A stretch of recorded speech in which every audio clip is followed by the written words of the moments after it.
surgiu então a possibilidade de eu compor junto com o PCdoB do Rio Grande do Sul.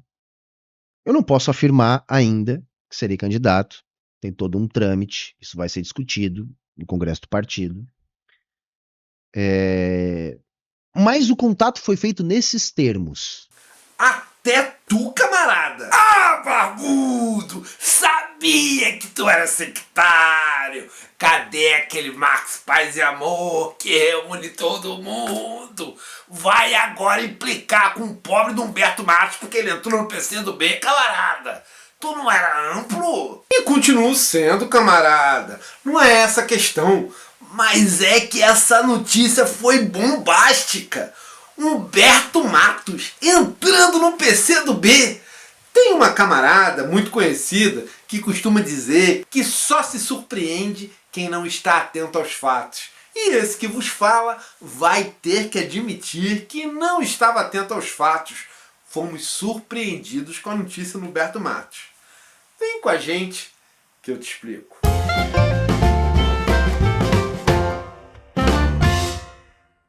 Salve, camaradas! Nós abrimos a thumbnail desse vídeo fazendo uma referência ao poeta Carlos Drummond de Andrade e um poema maravilhoso dele chamado E Agora, José, que termina fazendo uma série de perguntas ao José e termina perguntando para onde ele marcha. E é justamente isso que a gente está agora curioso para entender o que vai acontecer com o camarada Humberto Matos.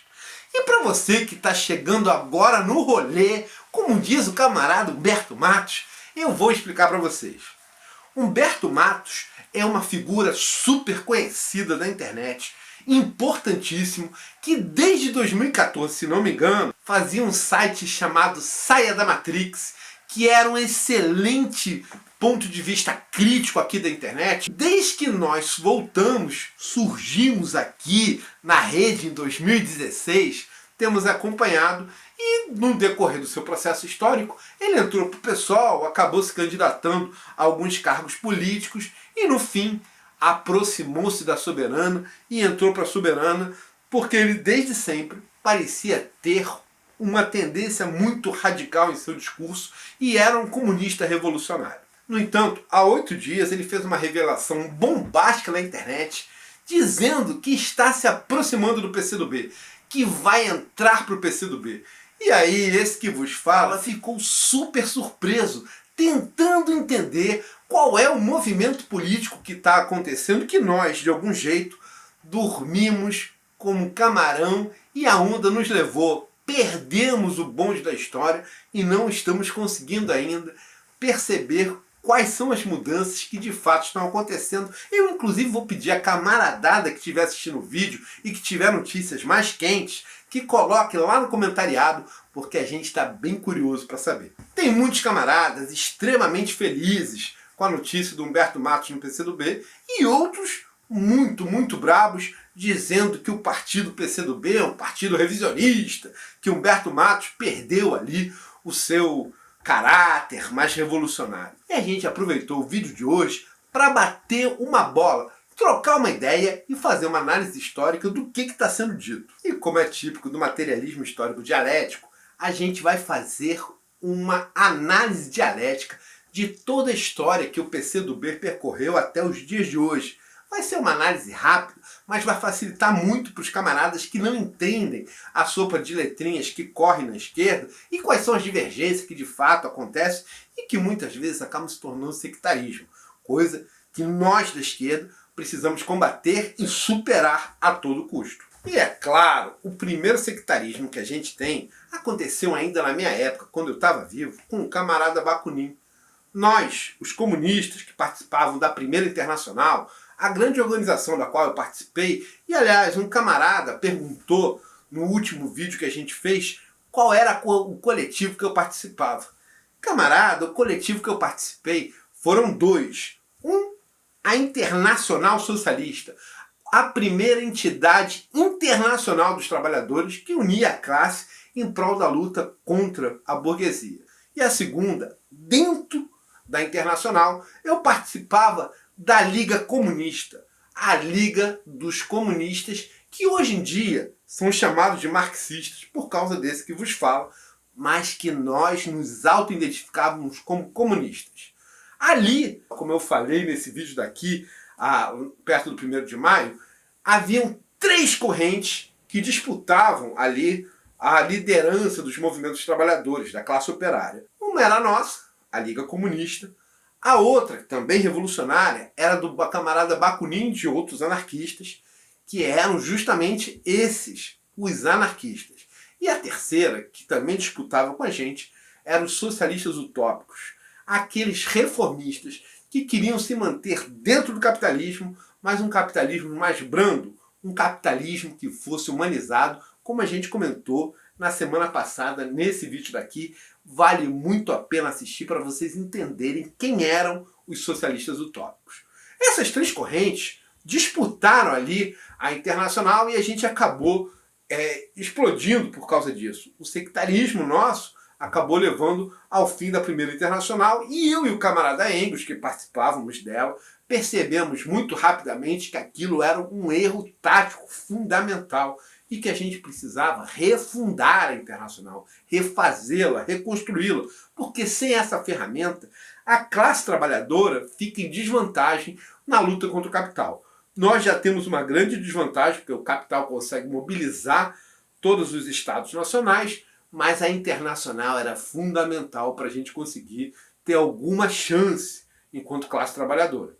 Um dos grandes sectarismos que existiam era justamente entre nós, os comunistas, e os anarquistas. E esse é um sectarismo que nós precisamos também superar. E aí eu vou contar aqui, nesse vídeo de hoje, o quanto que esse sectarismo já foi mais sutil e o quanto que nós conseguimos desenvolver ótimas ferramentas quando a gente consegue superar ele e se unir com os anarquistas. E a primeira coisa que vocês precisam saber, camaradas, é que o primeiro partido comunista brasileiro, o primeiro partido comunista de fato, ele era anarquista. Ele era o Partido Comunista Libertário, fundado em 1919, graças à greve geral que aconteceu em 1918.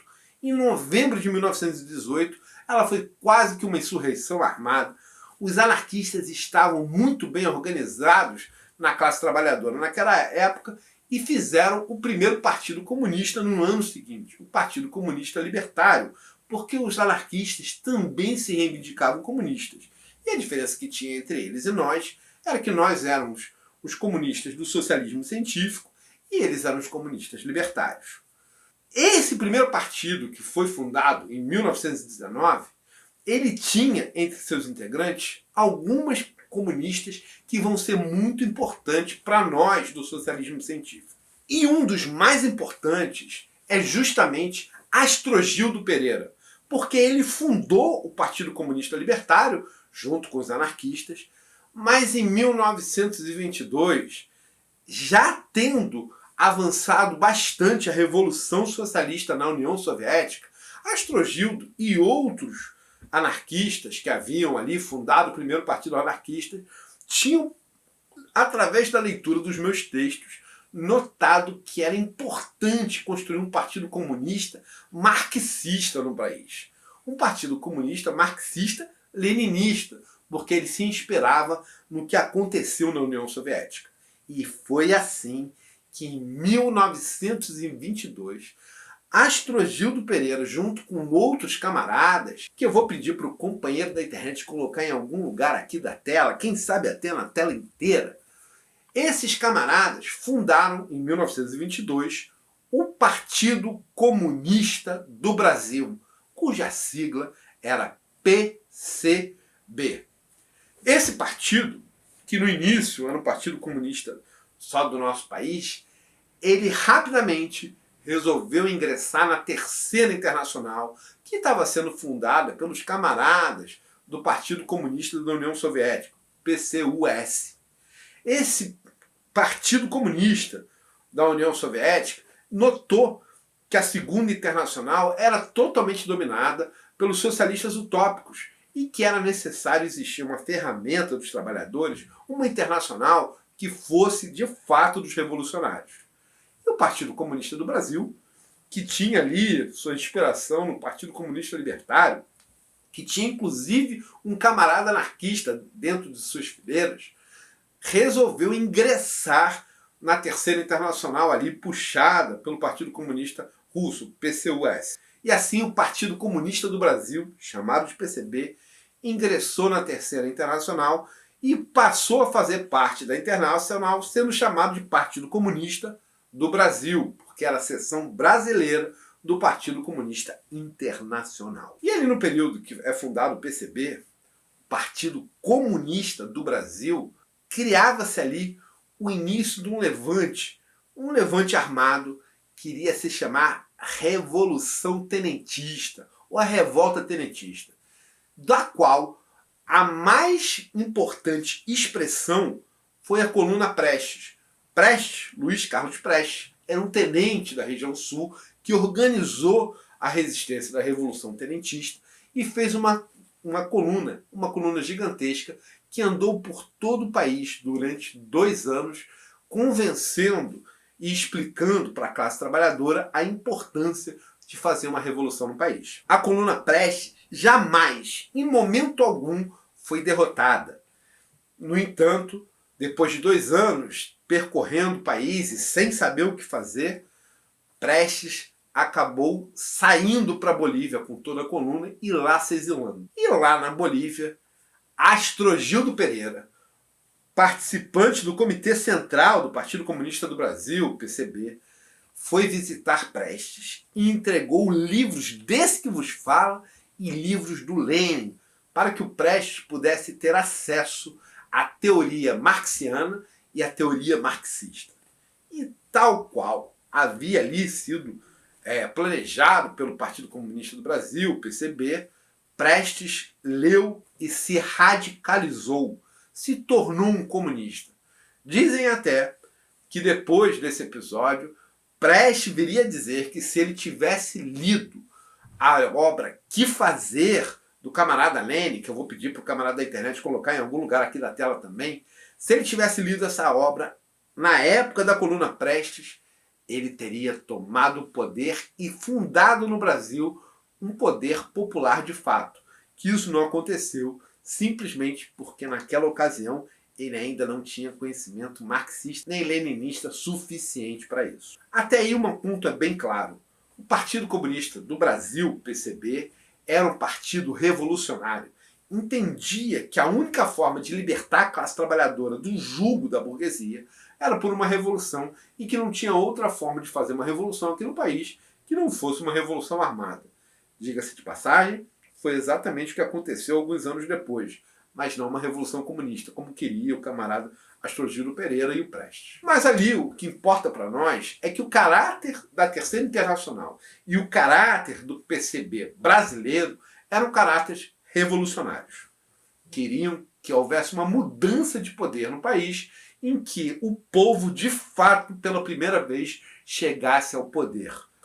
Coisa que nunca aconteceu e que ainda não acontece mesmo nos dias de hoje. Em 1935, Prestes, já na União Soviética, fazendo parte ali da Rússia, aprendendo como era a constituição de um partido realmente revolucionário, resolve, junto com o Partido Comunista do Brasil, o PCB, fazer uma revolução aqui.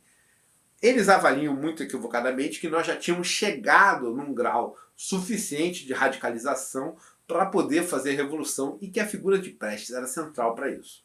Prestes sai da Rússia para vir ao Brasil tentar organizar o que seria o início dessa revolução.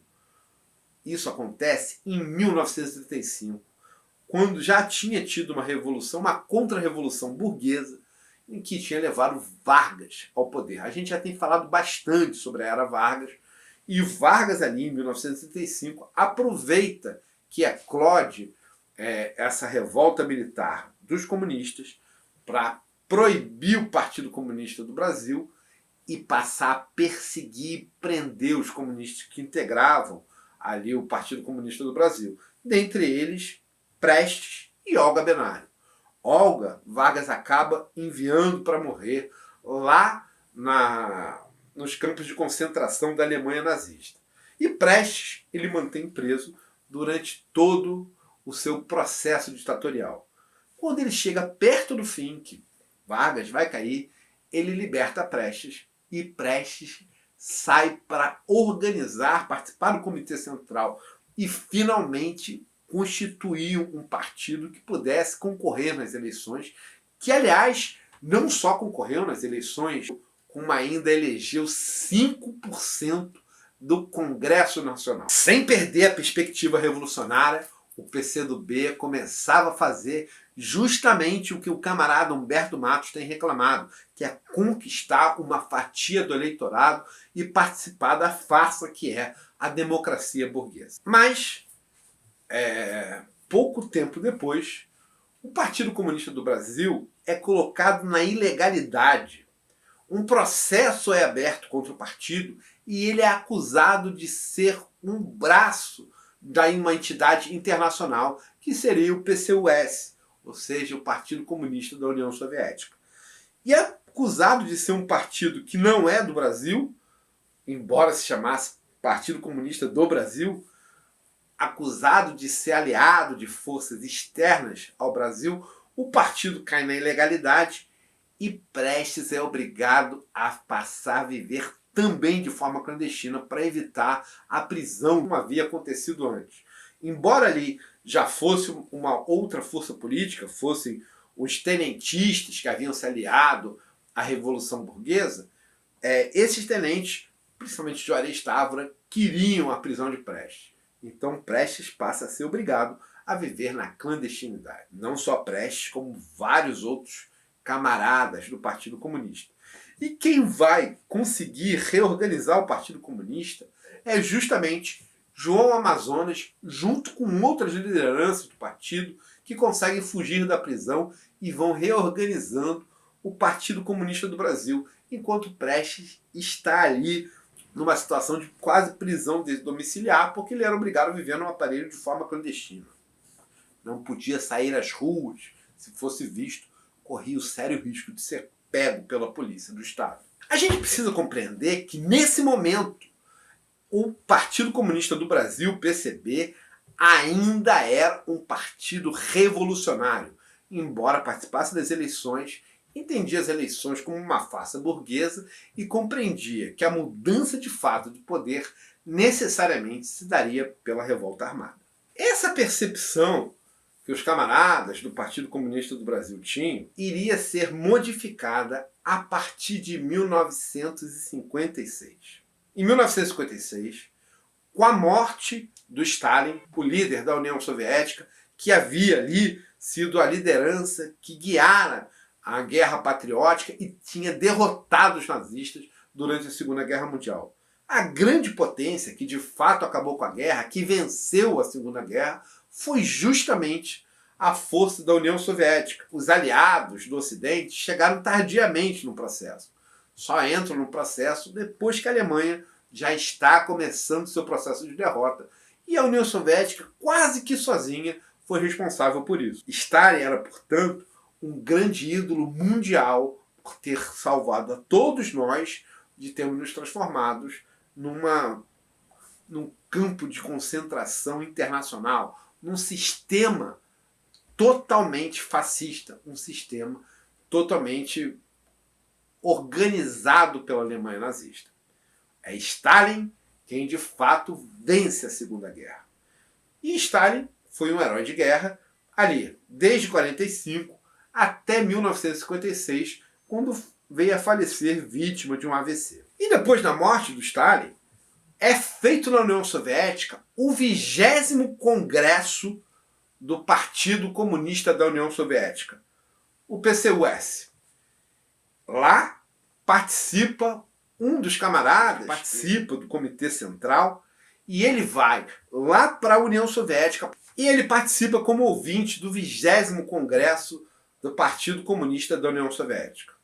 Esse 20º Congresso tem uma importância mundial fundamental, porque a partir dele a União Soviética modifica a sua forma de entender o socialismo. O 20º Congresso, ele revê todos os feitos de Stalin de forma extremamente crítica e começa um processo de modificar as relações democráticas que existiam dentro da União Soviética e do mundo. Dali, do 20º Congresso, sai a percepção de que o mundo não teria mais revoluções armadas, que toda mudança para o socialismo teria que ser pelas vias democráticas e que esse era o único caminho que poderia existir no mundo depois de meados do século, a partir de 1956. A União Soviética, comandada pelo Khrushchev, passa a ter essa diretriz em todo o mundo. Já havia acontecido ali a Revolução Armada na China.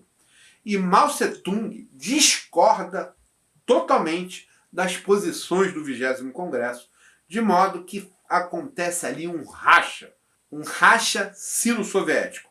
A China, de forma muito evidente, se antagoniza com a posição do PCUS. E a partir dali, ela iria ser uma outra frente dentro das revoluções que aconteciam no mundo.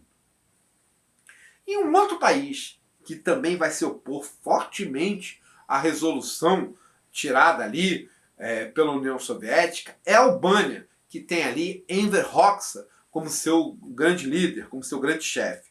Então, dois países são totalmente contra a posição definida ali pela União Soviética.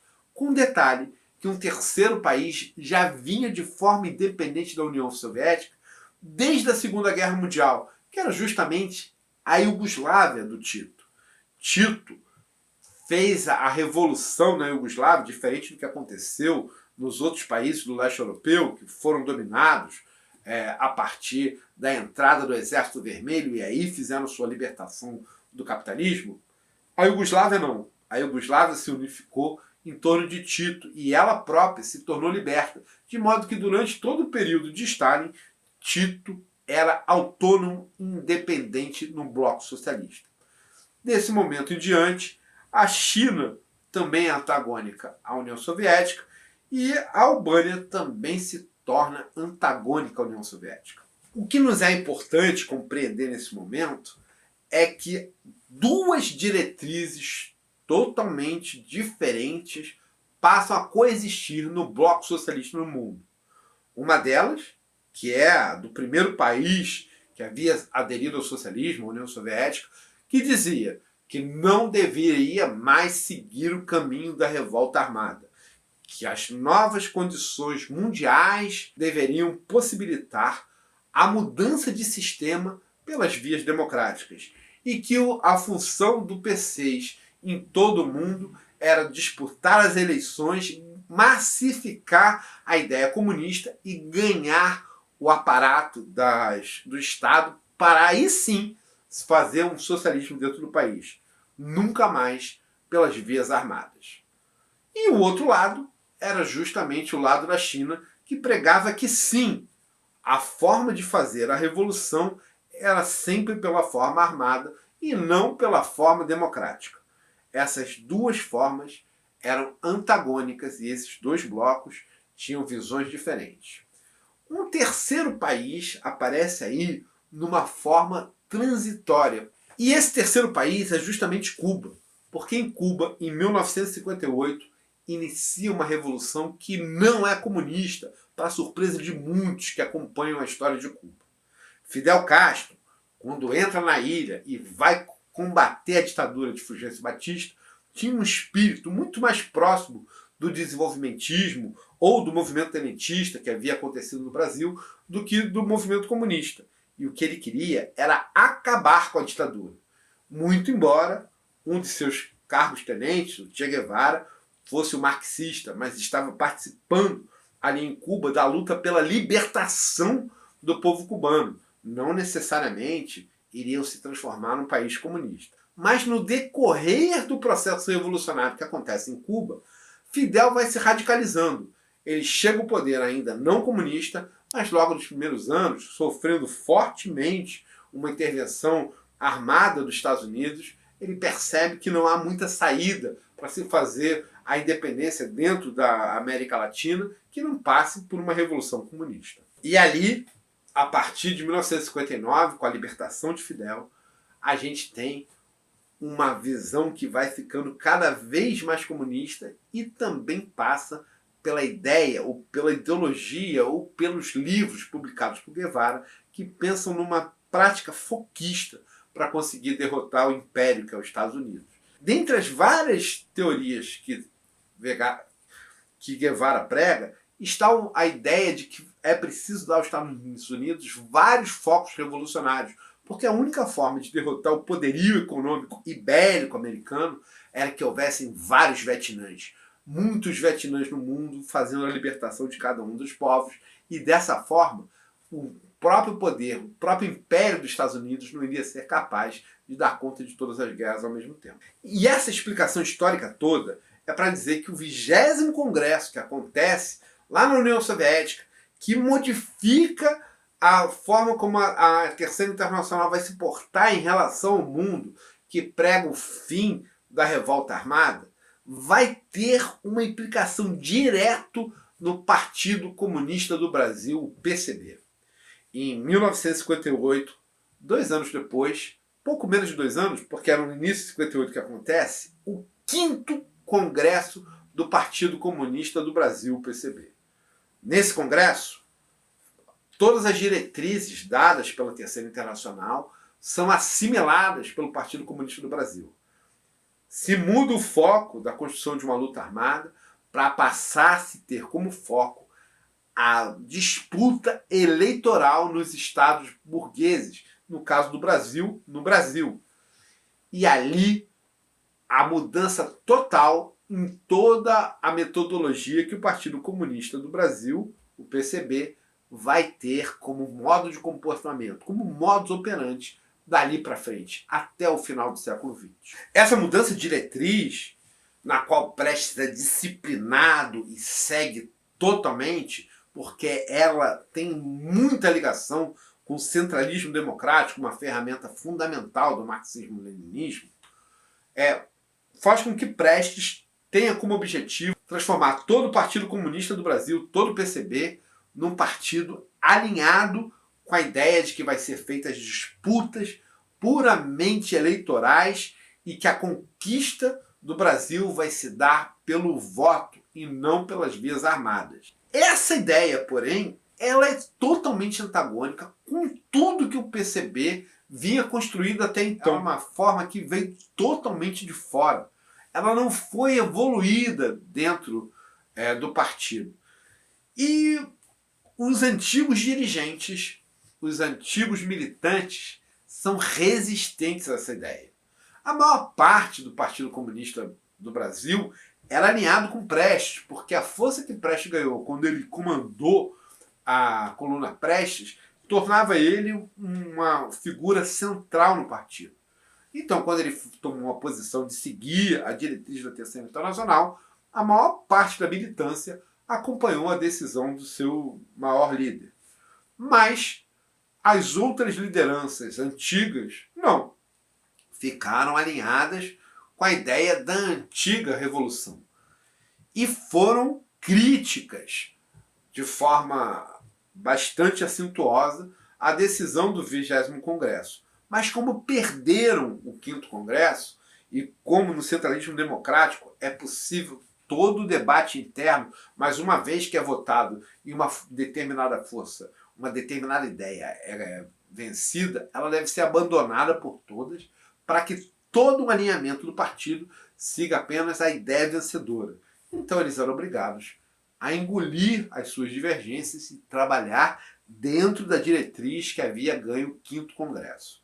E isso vai até 1961, quando, seguindo as diretrizes de março de 58, Prestes decide modificar o nome de Partido Comunista do Brasil para Partido Comunista Brasileiro, se desvinculando da Internacional, se tornando um partido nacional e buscando nas eleições unicamente a forma de fato de mudança para o socialismo, de evolução para o socialismo.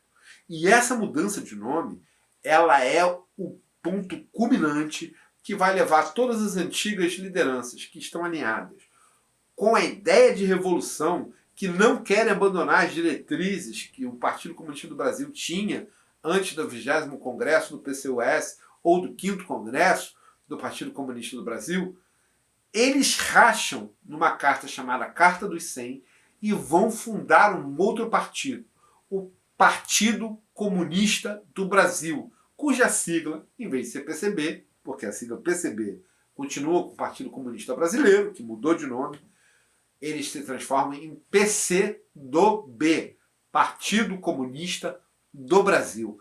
E escolhem ser PCdoB justamente para reforçar a negação de mudança de nome, a negação de mudança de diretriz. Continuando com a ideia de que a mudança tinha que acontecer pelas vias revolucionárias e que o Partido Comunista do Brasil tinha que participar de uma internacional socialista, uma internacional que unificasse comunistas do mundo inteiro. E aí Maurício Gabrois, João Amazonas, Diógenes Arruda, todos esses figuras históricas que participaram do Comitê Central do PCB durante muitos anos, formaram um novo partido, junto com os outros militantes, o Partido Comunista do Brasil, que iria se constituir como revolucionário a favor da luta armada, mas não da luta armada que aconteceu durante a ditadura, a luta armada através da criação de um exército popular.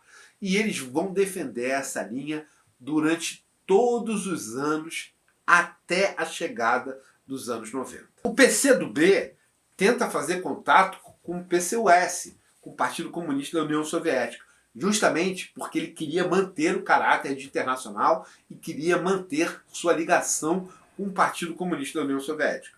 Mas em 62 é o Partido Comunista da União Soviética que publica uma carta denunciando Mao Tse-tung e o Partido Comunista Chinês como não alinhados mais com a Terceira Internacional e colocando o nome do Partido Comunista do Brasil, PCdoB, com João Amazonas e Maurício Gabrois escritos explicitamente na carta como traidores do partido e da Internacional. E é a partir dessa carta, feita pelo Partido Comunista da União Soviética, que João Amazonas, Maurício Gabrois e todo o PCdoB resolvem cindir totalmente com o PCUS e aí vão buscar se aproximar do Partido Comunista Chinês. Vão exaltar a guerra popular feita pelo Partido Comunista Chinês e vão passar a se alinhar com as ideias maoístas, as ideias de Mao Tse-tung. Eles incorporam praticamente uma boa parte dos textos críticos de Mao Tse-tung, mas eles se recusam a imaginar Mao Tse-tung como uma terceira etapa da Revolução Socialista. Para os chineses, para o Partido Comunista Chinês, a primeira etapa estava nesse que vos fala, Marx, meu camarada Engels. A segunda etapa estava no Lenin, que teria evoluído a minha teoria. E a terceira e última etapa estaria em Mao, que teria evoluído a teoria de Lenin. O PCdoB se mantém aliado com o Partido Comunista Chinês, mas não chega a assumir a ideia de que o Mao é uma nova evolução do Lenin. Ele mantém o Lenin como uma evolução dos textos marxianos, se mantém a favor da maior parte da teoria da China em relação à necessidade de construir um exército popular e começar uma guerra de libertação nacional, e vão se antagonizar com o que é feito pelo Guevara, a ideia do foquismo, da luta armada urbana. Eles são favoráveis a haver movimentos urbanos armados, mas sempre submissos à ideia de construção de um exército popular. Eles não defendem a guerra de foco, o foquismo guevarista. Então notem, a partir de 62, nós temos o PCdoB, Partido Comunista do Brasil, que é a favor da revolta armada, mas que através de um exército popular, e não através de grupos armados clandestinos. Eles são a favor dos grupos armados clandestinos, contanto que esses grupos armados clandestinos estejam vinculados à existência do exército popular. Sem um exército grande popular constituído, nada de luta armada, nem revolta urbana localizada. No outro lado, nós temos o PCB, o Partido Comunista Brasileiro, que a partir de então é crítico a tudo que aconteceu na era stalinista dentro da União Soviética e é crítico a qualquer movimento armado. Eles querem uma mudança para o socialismo pelas vias democráticas e pacíficas. O PCdoB recusa o 20º Congresso, que é o congresso que faz a crítica a todo o modelo stalinista que aconteceu na União Soviética. Por conta dessa recusa, que é feita com base no fato dos partidos comunistas abrirem mão de uma internacional que unifique todos os partidos e que unifique a luta armada, a partir disso, os movimentos, principalmente o PCB, começam a chamar esses camaradas de stalinistas, afirmando que o que eles defendiam, na verdade, era o período de Stalin e não os princípios que de fato eles colocam em seus textos. E, por outro lado, o PCdoB vai taxar o PCB de revisionista e vai acusar eles de estarem preparando o golpe da burguesia dentro da União Soviética e também impossibilitando a libertação brasileira, porque pelas vias democráticas e pacíficas nós fatalmente seríamos cooptados pela burguesia e não haveria jamais uma mudança de fato de autonomia dentro do Brasil. Então o PCdoB era o Partido Revolucionário e o PCB era o Partido Reformista, que acreditava nas mudanças pelas vias democráticas. Acontece que enquanto o PCdoB produzia esses textos, falava sobre a importância de organizar um exército popular, uma parte do PCdoB que existia lá no Nordeste começou a achar que o partido falava muito, mas não fazia nada de fato.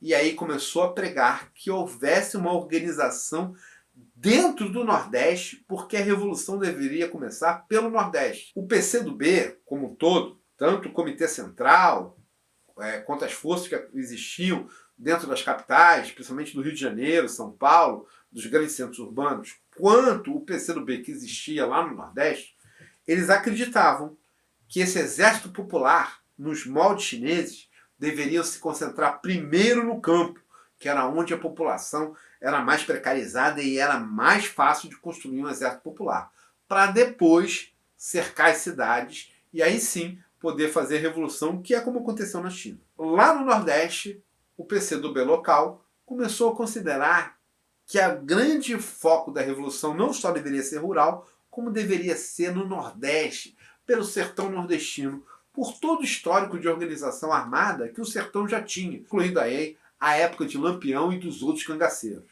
Eles achavam, portanto, que a revolução, que o exército popular devia ser construído e, primeiramente, o foco da guerrilha rural, o foco do exército popular deveria acontecer no Nordeste. Essa visão não era incorporada pelo Comitê Central. E isso começou a causar uma espécie de um choque entre as duas regiões, e lá no Nordeste esse choque chegou a um ponto que em 1966 fez um racha, construindo o Partido Comunista Revolucionário, o PCR, fundado pelo Manuel Lisboa, pelo Capivara e por outros camaradas que eram do PCdoB, mas que haviam tornado ali independentes porque eles queriam construir de fato a revolução naquele momento. E eles não viam nada sendo feito. E eles não viam nada sendo feito de fato pelo PCdoB. Por conta disso, eles resolveram rachar, criar um outro partido que seguia ali os seus rumos revolucionários e tentar construir nos canaviais do Nordeste o Exército Popular. A centelha do Exército Popular queria fazer a Revolução Brasileira. E nesse momento passamos a ter 4 organizações marxistas-leninistas. O PCdoB, que segue a visão chinesa de que é preciso fazer um exército no campo. O PCR, que também segue a visão chinesa, acha que precisa fazer um exército no campo, mas acha que o Nordeste é o local central para isso. A terceira é a Aliança Nacional Libertadora, do Carlos Marighella, que acha que tem que fazer focos de guerrilha urbano. E a quarta é o PCB, que acha que tem que fazer a transição pela via democrática. Surge também uma quinta dissidência do PCdoB, que é a ala vermelha, mas dessa eu não vou falar nesse vídeo, senão a gente vai começar a botar muitas sopas de letrinhas e vai ficar mais confuso. Vamos ficar nessas 4, que essas 4 é mais fácil a gente entender. Em 1964, havia estourado a ditadura militar. E em 1968, ela assume seu lado mais duro. Ela recrudesce, pratica tortura, persegue os militantes políticos. E esse é um período em que o PCR, do Manuel Lisboa, do Capivara, dos outros integrantes que haviam rachado com o PCdoB lá do Nordeste, são intensamente perseguidos.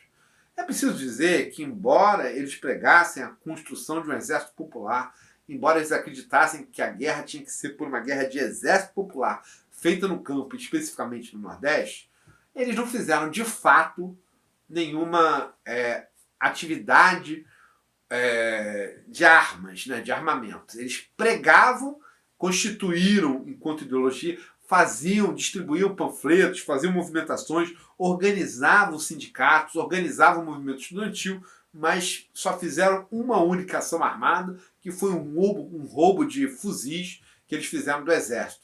Mas fora isso, eles não chegaram a se constituir enquanto foco de guerrilha nem de exército popular. Eles estavam num processo de construção.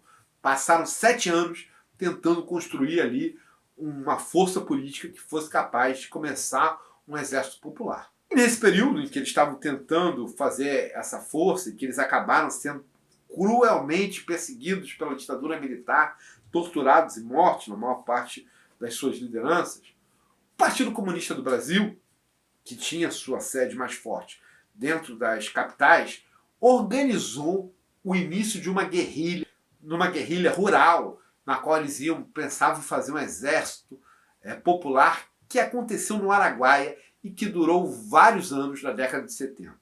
A guerrilha do Araguaia, tem vários livros contando sobre ela, mas tem um que eu gosto bastante, que eu vou pedir para o camarada da internet colocar aqui do lado, que é um senhor relato muito importante, que pode servir de base para os camaradas que quiserem se aprofundar nela. Mas ela era uma guerrilha que tinha como objetivo construir um exército popular dentro do Pará, dentro da região do Pará, a região do Araguaia, que era ali um ponto central aonde os camaradas do PCdoB consideraram que era um local possível de começar a construção desse exército popular. Por isso construíram uma guerrilha que durou vários anos, da década de 70. O PCR, no entanto, já tinha sido totalmente desmontado pelos aparatos de repressão feitos ali da ditadura militar. Ainda haviam militantes no PCR, mas eles estavam bastante enfraquecidos. A maior parte das lideranças haviam sido presas, torturadas e assassinadas nos porões da ditadura. Em 76, um fato vai mudar a configuração do PCdoB, que era alinhado até então com a China. Embora o PCdoB não considerasse uma evolução do Lênin, ele tinha total centralidade com o PC chinês. Mas em 76, Mao Tse-tung vai publicar um texto que vai fazer o PCdoB rachar com a China e se afastar do movimento chinês, que é um texto intitulado Os Três Mundos. Segundo Mao, haveria um primeiro mundo que era composto pela União Soviética e pelos Estados Unidos, os dois países imperialistas que dominavam o mundo todo. Um segundo mundo que era considerado ali pelos países centrais, mais ricos da União Europeia, do que seria hoje a União Europeia, e junto com o Japão, e que seria o segundo mundo. E o terceiro mundo, que seria o restante da humanidade, incluindo aí a China. E nesse texto, que aliás, o camarada, que eu também sugiro bastante que vocês sigam, que é o professor Lúcio Júnior, que a gente já tem comentado bastante aqui no nosso programa, já a gente está alguns vídeos sem falar, ele é bastante adepto dessa ideia dos três mundos. E na ideia dos três mundos, ali de Mao Tse-tung, o maior inimigo era a União Soviética, porque ela era o imperialismo em ascensão, enquanto que os Estados Unidos era o imperialismo em decadência. E para Mao, era necessário que nós nos uníssemos com os Estados Unidos para derrotar o imperialismo em ascensão, que era a União Soviética. A ideia de se unir com o imperialismo, que justamente era aquele que fazia todo o domínio no Brasil, fez João Amazonas e os outros camaradas do Comitê Central do PCdoB romperem com o Partido Comunista Chinês, e por conta disso eles passaram a seguir o Partido Comunista da Albânia, que era antagônico ao Partido Comunista Chinês, era antagônico ao PC russo, e tinha ali ainda a visão de que era necessário fazer revolução no mundo, mas ao mesmo tempo não tinha leitura de que os Estados Unidos era alguma forma, ou tática ou estratégica, de se unir com qualquer partido comunista, que ele era um inimigo e que deveria ser combatido. E dali, de 76 até a década de 90, até 1991, o PCdoB se alinha totalmente com o Partido Comunista Albanês. Por isso, muitos camaradas consideram o pessoal do PCdoB como os albaneses. Volta e meia, se você pegar o pessoal da antiga, vão ouvir eles falando isso. Agora, camarada, se você não sabia que a origem do PCdoB era justamente porque ele queria continuar sendo revolucionário, quando o PCB passou a pregar a transição pacífica pelas formas eleitorais, se você não sabia disso, para alguma coisa, esse vídeo daqui já lhe foi útil, né? Então você já sabe, dá aquela curtida que ajuda bastante a distribuir esse vídeo. Não deixe de se inscrever em todas as nossas redes. Se você ainda não for inscrito nesse canal, camarada, se inscreva e ative o sininho, porque ele é fundamental para ajudar a gente. Nós não somos PCdoB, mas também estamos na rede chinesa. E nenhuma dessas redes é uma rede pública, camarada. São todas redes privadas. Então você já sabe, a qualquer momento nós podemos ser derrubados dela. É fundamental que você entre nessa daqui, porque se alguma dessas redes expulsar a gente vai ser por aqui que a gente vai informar vocês aonde nossos vídeos vão passar a ser lançados. E aliás, teve um camarada que deu uma ideia ótima, por isso a gente está botando agora esse código de barra aqui. Ele falou no nosso último vídeo e foi uma ideia excelente. Camarada, agradeço muito, não sei como não pensamos nisso antes. E quem banca esse canal daqui não é nenhuma dessas redes. Quem banca esses programas somos nós, do coletivo que compõe aqui o Max Comenta, e que por isso, e que cedemos nosso trabalho, nossa hora de trabalho para poder fazer esses vídeos, e também rateamos os custos de produção, os custos de equipamento. Camarada, somos todos da classe trabalhadora, então a gente ganha o mínimo necessário para a nossa sobrevivência. E para a gente poder ratear esses custos, a gente está abrindo um monte de sobrevivência. Se você puder ajudar a gente com qualquer quantia lá no nosso Apoia-se, é extremamente importante, porque a gente vai abrir mão de menos sobrevivência para conseguir manter os programas aqui. Ninguém daqui é profissionalizado, ninguém se mantém com o canal. Se em algum momento algum de nós se profissionalizar, se a gente conseguir ganhar tanto dinheiro a ponto de se profissionalizar, a gente vai informar vocês, de modo que eu tenho um compromisso que enquanto isso não acontece, todo o dinheiro que está entrando é só para a gente poder repor nossos equipamentos e pagar algumas coisas de rede que a gente precisa. E vamos voltar para o nosso vídeo, que ainda tem muita história para contar para vocês e uma grande surpresa nessa mudança, nessa decisão que o camarada Humberto Matos tomou ao entrar para o PCdoB. Historicamente, o PCdoB até 76 se alinhava com a China, com o Partido Comunista Chinês, porque esses eram revolucionários. A partir de 76 passou a se alinhar com o Partido Albanês, porque lá na Albânia continuava tendo uma visão de revolução pelas vias armadas para conseguir libertar a classe trabalhadora do jugo da burguesia, que era o que pensavam os camaradas lá do PCdoB. E essa posição do PCdoB perdurou ali de 1976, 78 até 1991. Em 91, um fato modifica muito o cenário dos partidos comunistas no mundo, que é quando a União Soviética deixa de ser socialista e passa a se tornar capitalista. Esse movimento começa em 86, com a perestroika do Gorbachev, e vai indo até que em 91, de fato, ela se torna capitalista, evidentemente capitalista. E o PCdoB, nesse processo todo, vai dizendo o que já dizia desde 1961, que a decisão do PCU com o 20º Congresso era justamente uma visão revisionista, que ia destruir o socialismo dentro da União Soviética, tal qual estava acontecendo comprovadamente ali em 1991. E apesar desse tom totalmente crítico e certeiro e de se considerar isento de qualquer uma das mudanças que aconteceu com os PCs no mundo, o PCdoB foi surpreendido, tão distraído quanto eu, né, camaradas, pelo fato da Albânia ter se extinto também. Justamente a Albânia, que era ali um dos países que havia ficado autônomo. Tanto a Albânia quanto a Iugoslávia são dois países que se desmantelam junto com o Partido Comunista Russo e com todo o domínio que o Partido Comunista Russo tinha no leste europeu. Esse fim do comunismo na Europa deixou o PCdoB um pouco à deriva. E ali eles começaram a ter os debates internos que nós não fomos capazes de acompanhar, mas em 1999, um dos camaradas do Comitê Central do PCdoB publica um livro que revê a visão do PCdoB. Eu vou pedir para o camarada da internet colocar esse livro aqui. E a partir da leitura desse livro a gente percebe qual é a nova posição do PCdoB no novo milênio que começava. Ali ele volta a se alinhar de novo com a China. A China dos anos 2000 já é a China de Xiaoping. Então ali eles começam a pensar.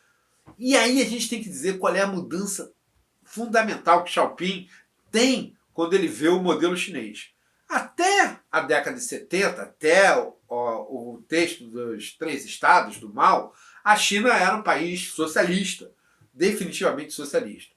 Só que o socialismo no terceiro mundo, que é onde ele aconteceu na vida real, ele tem um grande problema que os países do primeiro mundo não permitem aos países do terceiro mundo que eles se desenvolvam, que eles chegam ao máximo da plenitude que um poder da Revolução Industrial deu à humanidade. Nós não somos capazes de gozar dos privilégios que a ciência, a tecnologia deu ao mundo, porque o capitalismo concentra todas essas benesses nos países centrais do sistema.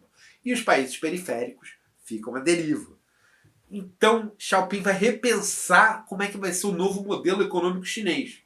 E ele vai fazer um modelo capitalista intermediário, o que ele chama de socialismo de mercado. Um momento vai permitir que a burguesia exista dentro da China, sob o jugo do Estado, né, desviada pelo interesse ali da classe trabalhadora, mas vai existir ali uma burguesia.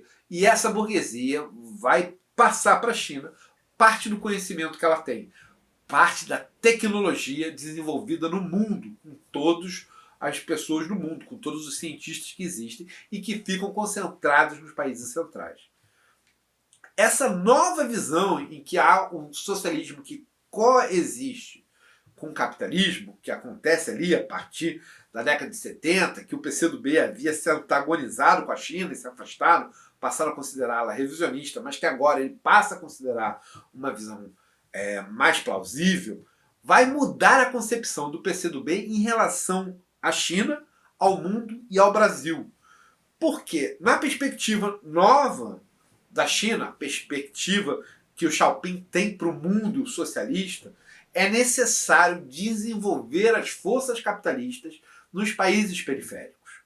E a tarefa do PCdoB aqui no Brasil hoje é desenvolver as forças capitalistas para que, tendo uma tecnologia mais desenvolvida, tendo um ambiente mais desenvolvido tecnologicamente, no qual as forças produtivas, com menor quantidade de trabalho, possam produzir muito mais produtos, muito mais equipamentos, aí sim se estabeleça o socialismo no Brasil. Seria um passo a ser dado antes de fazer a Revolução Socialista, que nós não temos muito claro como é que o Partido Comunista do Brasil pensa que vai acontecer, se é pelas vias armadas ou pelas vias democráticas. Mas, nesse momento, a tarefa deles é desenvolver essas forças e não fazer a revolução, como era o pensamento do PCdoB na década de 70, na década de 40, na década de 50, enfim, no decorrer do histórico dele. Essa forma diferenciada de entender o capitalismo e o socialismo faz com que hajam movimentos diferentes do PCdoB em relação à nossa realidade. Ele é um partido comunista, é um partido que se alinha com os ideais progressistas, mas que tem como tarefa, antes de instituir o socialismo pleno, fazer uma etapa intermediária na qual o capitalismo vai ser desenvolvido para que as forças produtivas cheguem ao seu ápice antes que a revolução aconteça. O PCR, por outro lado, o Partido Comunista Revolucionário, continua trabalhando exclusivamente no processo da revolução. E ele, eu contei para vocês, tinha quase sido extinto na década de 70, sobrevive mal com poucos militantes, porque muitos foram assassinados pela ditadura militar. Ali conseguem chegar à década de 80, e no início da década de 80 ele se une com o MR8, o novo MR8, o segundo MR8, que eu vou contar em outro vídeo, para esse vídeo não ficar com muita história. O que interessa para nós é que o MR8, com o qual o PCR havia se unido, faz uma versão de transição burguesa e apoia umas coisas muito estranhas, como, por exemplo, o Quércia para presidente do Brasil. E isso é um ponto absurdo para o PCR, que racha com o MR8 e se reconstitui a partir do início dos anos 2000. Em 2003, o PCR volta a ser um partido independente, com o objetivo claro de construir a Revolução Brasileira o quanto antes, porque o PCR tem urgência na construção dessa revolução. E para eles, na visão do PCR, tanto o PCdoB é revisionista, porque ele tem essa construção de desenvolvimento burguês da sociedade antes de chegar ao socialismo, como o PCB, que havia se transformado em PPS na década de 90, quando acaba a União Soviética e, portanto, acaba a visão de comunismo do Partido Comunista da União Soviética, o PCB brasileiro faz uma transição seguindo as diretrizes do PC russo e transforma-se de PCB em PPS, Partido Popular Socialista, se afastando da ideia da construção de um país comunista e tentando construir o socialismo a partir do capitalismo. É claro que essa ideia sofreu de cara rejeição por vários companheiros e camaradas que participavam do PPS, participavam do PCB e viram ele se transformar em PPS. E de pronto racharam com ele, fundando de novo o PCB, retomando o PCB para si. Esse é o PCB que a gente tem hoje. É um PCB que deixou de acreditar no viés democrático burguês, não pensa que a saída é pela via democrática popular, que é a via que o PT constrói, e pensa na construção necessária da Revolução Brasileira o quanto antes. Assim como o PCR. São partidos revolucionários. Então o PCB atual voltou a ser um partido que visa a revolução. O PCdoB hoje pensa que antes da revolução é necessário desenvolver mais o sistema para que a gente possa ter um país que esteja pronto para viver o socialismo de fato. E o PCR, que era o partido anterior, fundou agora um movimento de massas chamado UP, que é um partido que foi instituído, a Unidade Popular, a UP, com uma juventude comunista, que é a Juventude Rebelião, que participa do PCR, o Partido Comunista Revolucionário. A grande guinada que aconteceu e que nos pegou totalmente de surpresa é que até onde nós, o nosso pacato canal aqui, acompanhava, o PCR tinha uma influência muito grande pela UP dentro da Soberana. A Soberana, ela nasce próxima ao PCB, que é revolucionário. O Gael Fato, naquela época, era do PCB, embora hoje esteja no PCBR, mas naquela época era do PCB, ele era muito próximo ali do Ian Neves. Houve um processo em que os dois se afastaram, a Soberana continuou ali seguindo o seu caminho, muito mais próxima da UP do que já estava, embora ela já viesse próxima da UP, e agora, nesse momento, nós fomos surpreendidos com Humberto Matos, que é da Soberana e que parece ter consultado a Soberana para tomar essa decisão, resolveu entrar para o PCdoB, que é justamente uma das forças que a UP considera uma força reformista, porque está querendo construir o capitalismo no Brasil antes de fazer a revolução. Eita, barbudo! Mas tu contou muita sopa de letrinha! Agora conta pra gente qual é a tua posição, camarada. Tu tá com o PCdoB, com o PCR, com o P ou com o PCB? Camarada, a gente tem que unir com todo mundo. PCdoB, UP, anarquistas, PCB, todo mundo junto para poder construir a Revolução Brasileira. É inviável qualquer uma das forças ser a única a fazer a Revolução Brasileira. Ela precisa ser feita pela classe trabalhadora. E o conjunto dos camaradas que trabalham com a classe trabalhadora vão participar desse processo.